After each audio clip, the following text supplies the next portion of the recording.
You can find a lot of strange things wandering deep in the countryside: abandoned houses, broken down cars, unmarked trails.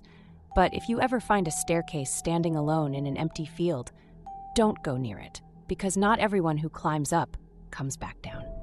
In October, Andrew went to spend a weekend at his uncle's remote cabin, tucked away at the edge of a dense forest. The place was quiet, with a weathered porch, an old well, and thick woods pressing in from all sides. Andrew wanted a break, some reading, photography, and peace. On the second day, while hiking a bit further into the woods, he noticed something odd. Out in a clearing beyond the trees stood a staircase. Ordinary looking at first glance, wooden, about 15 feet tall, freshly made, and strangely clean. But why was it in the middle of a field leading to nothing? Curiosity got the best of him. Andrew approached it. The staircase stood perfectly upright, not leaning on anything. No signs of recent construction, no tools, no footprints around, just standing there. He snapped a couple of photos, shook his head, and turned to leave. That night, back at the cabin, Andrew was woken by a sound. Creaking, like someone stepping slowly on wood, but the cabin had no stairs.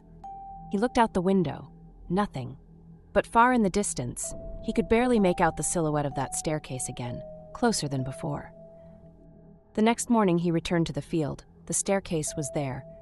Only now, one of the steps had deep scratches on it, like someone or something had tried to climb but slipped. That night, the sounds grew louder. Footsteps, wood creaking, heavy breathing right beneath the window. Andrew looked outside again. Nothing, but the glass was fogged up, and on it, a handprint. The next morning, his car wouldn't start. He called his uncle, but the line was dead. And then he saw it. The staircase now stood in front of the cabin. He stared at it from the porch, and for a moment, just a split second, he saw someone standing at the top. When he blinked, the figure was gone. Andrew hasn't been seen since. They found his car on the gravel road, abandoned. The only thing recovered from his phone was a final photograph, the staircase, taken from inside the cabin, and at the top, a pair of legs. Working remotely might seem like the safest job possible. But if you're tasked with monitoring surveillance feeds from homes that are supposed to be completely empty, yet suddenly someone starts moving inside one, you realize you're not alone. Jenny worked nights for a private security firm, remotely monitoring camera feeds from vacant luxury homes for sale. It was a job marked mostly by monotony, staring at unoccupied houses sitting still in the dark. Her shift started at 10 p.m. and wrapped up at 6 in the morning. One night, right around 1:30 a.m., an alert sounded from house number 7, a place that had sat empty for over 6 months. Jenny clicked on the feed. Nothing unusual at first, just a living room dimly lit by the moonlight pouring through the windows, quiet, still, unexceptional. But then the feed blinked. Just once, a shadow moved across the room. Rewinding the footage revealed what looked like a human-shaped figure darting through the hallway. Too fast, too smooth. Shocked, she immediately called the property manager. Assurances were given, no one was supposed to be there. He'd have someone check it out come morning. Jenny remained glued to the screens. By 3:04 a.m., the camera in one of the bedrooms clicked on. There it was, someone sitting on the bed. The silhouette was clear, head down, perfectly motionless. She began to screen record. Then, the figure gazed directly at the camera. It had no face. The feed glitched and sputtered to black. Camera disconnected blared above the screen. Seconds later, another alert, not from house number 7. It came from house number 3, situated 2 miles away. The same figure, now lingering in the kitchen. At that moment, Jenny realized it wasn't confined to a single house. This entity was moving, house to house, and it knew where every camera was stationed, always facing them, just like now.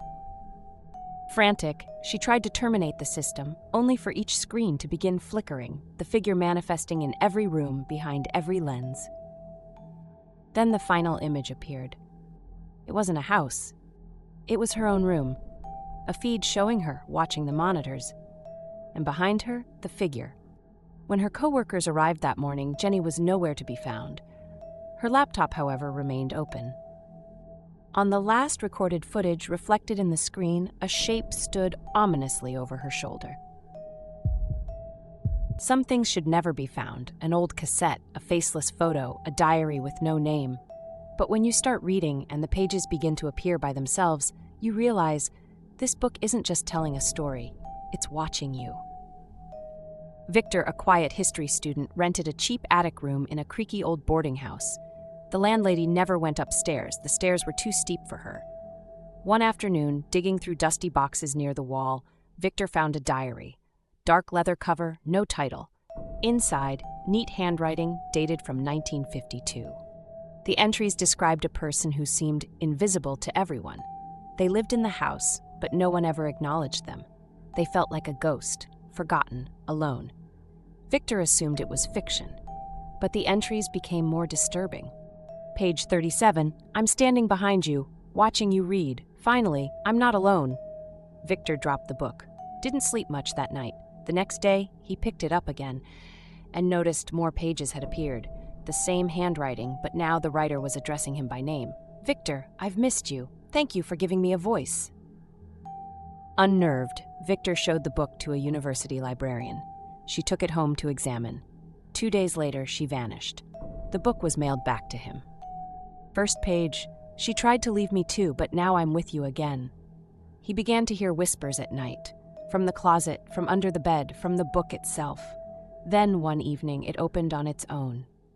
The newest entry, open the door, I'm behind it. Victor disappeared a few days later. The landlady swears he moved out, but the attic remains empty, except for the diary, and now it keeps writing on its own.